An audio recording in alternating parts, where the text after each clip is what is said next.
Yo, yo, yo, yo, yo, yo, yo, yo. What's good with it? It's the homie Mac, music, art, culture, knowledge. Each one teach one, peace and love. Reporting live from the Dogon. Thumbs up, give me the likes. Thumbs up, give me the likes. The channel is growing.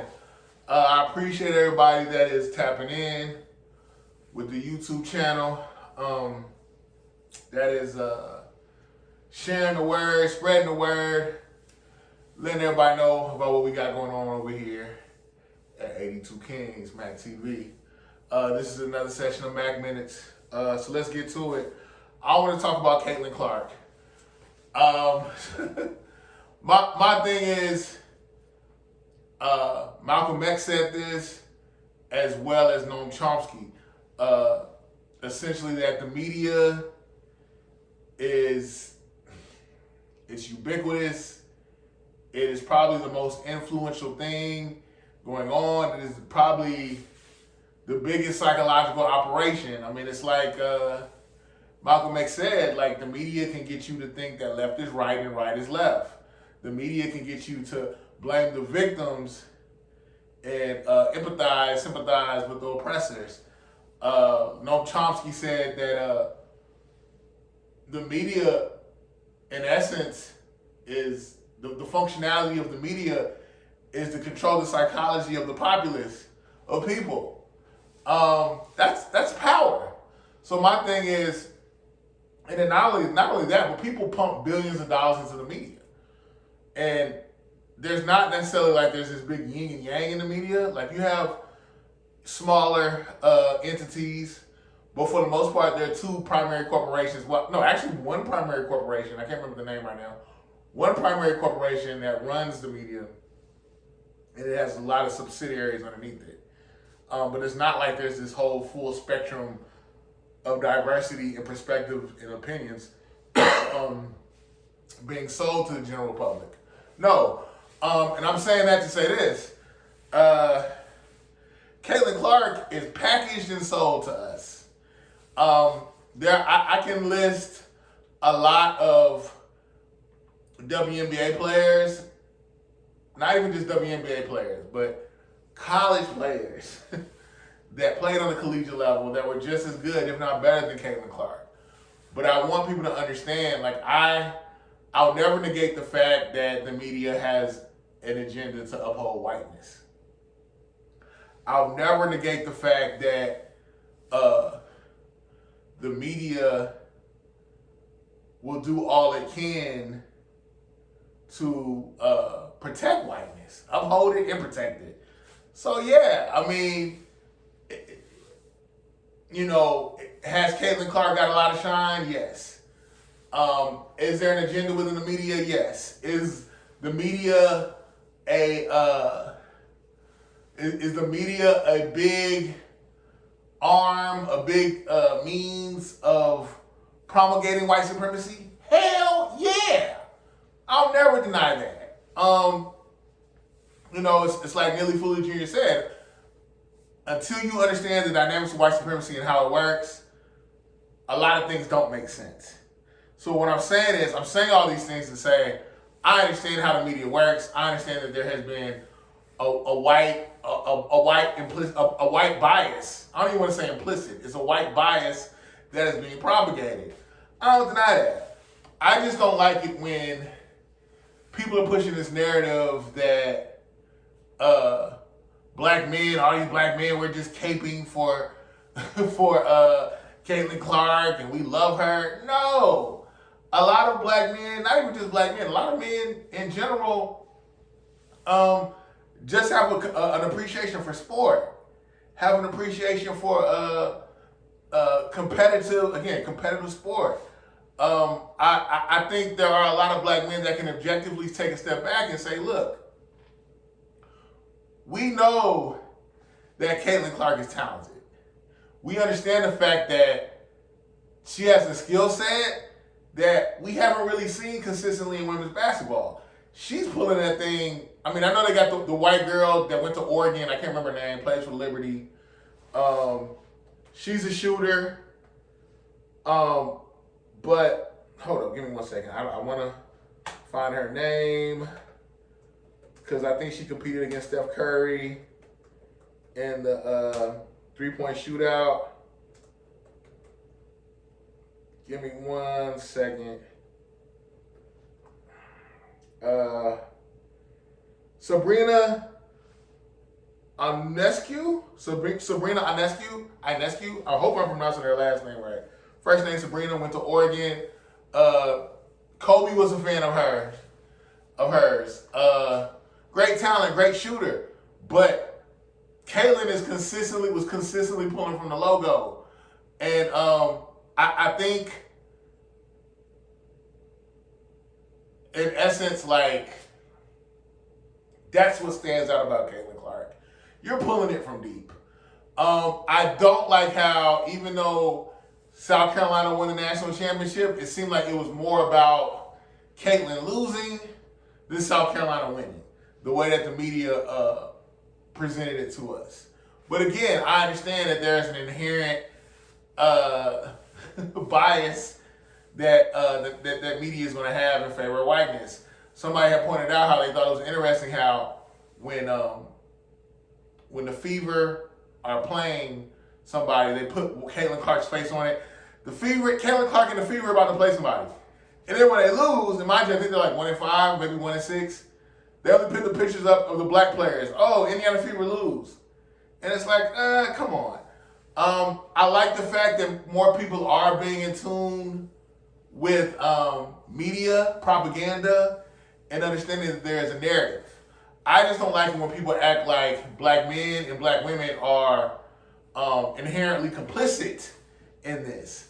I don't like how I'm not even gonna say her name. That's another thing. God bless her. I really feel like at this point, greater society, I think they're kind of tired of seeing black people do stuff well that black people historically or have continuously throughout the years have done well. The positions that we've solidified ourselves in, whether it be hip hop, music, athletics, entertainment. When we do what we do, it's damn near expected. Okay, it's not even. I don't think people are even in awe of it as much as they used to be. I mean, I think they still marvel at the talent, but I think when a white person, especially a white person, does something that is traditionally skilled, I think when a white person excels at something that is traditionally considered a black skill set, it's considered anomalous. It's considered special. The media pounces on it. Okay, so my thing is A'ja Wilson. There's so many talented black women ball players. Hold up. I can't even. Where do I begin? Where do I end? There's so many talented black women ball players. Angel Reese is shining right now. Let me go down the list. Rakia Jackson from University of Tennessee. She's balling. She's averaging, 11 points, 2 rebounds, 1 assist. She was the 4th overall pick. She plays for the LA Sparks. Who else? Let me look at Angel Reese's numbers. Her productivity. They call her the Chi-Town Barbie. She's averaging 12 points and 9 rebounds and 1.3 assists. That's impressive. Who else? I guess I understand why people feel some kind of way about Caitlin Clark, but at the same time, I want people to understand that I don't even think this is Caitlin Clark's doing. I don't think she's consciously walking around like, I'm that bitch. I'm better than everybody. Like, that's not even the vibe I get from her. And it could be a game. I don't know. She could just be fake coy, fake humble. But when they actually talk to her, she just sounds like a girl from the good old middle America heartland. Like, I don't think she's walking around with this like end game of I'm going to control the league. I'm going to control the narrative. Forget everybody else. I don't think she's doing that. But again, I get it. I think it's a thing where black people, like, we're getting defensive because it's like, okay, here's another thing that they're trying to take from us. Here's another thing, another agent of revisionist history. We're going to act like Cheryl Miller didn't exist. We're going to act like Cheryl Swoops didn't exist. We're going to act like Cynthia Cooper didn't exist. Caitlin Clark is just that chick, huh? Yeah, so I get it, but Caitlin is actually putting up good numbers. She's averaging 16.7 points, 5 rebounds, 6 assists.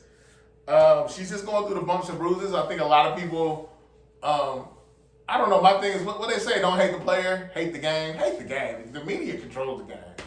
So yeah, I just don't like how people are pushing these narratives that black men, of all people, we have this inherent bias towards white women in every damn thing. If you can be in a room of 30 dudes, 30 black men, 3 of them will say they like white girls, and somehow those 3 men are indicative of the paradigm of all black men. I just think that's crazy.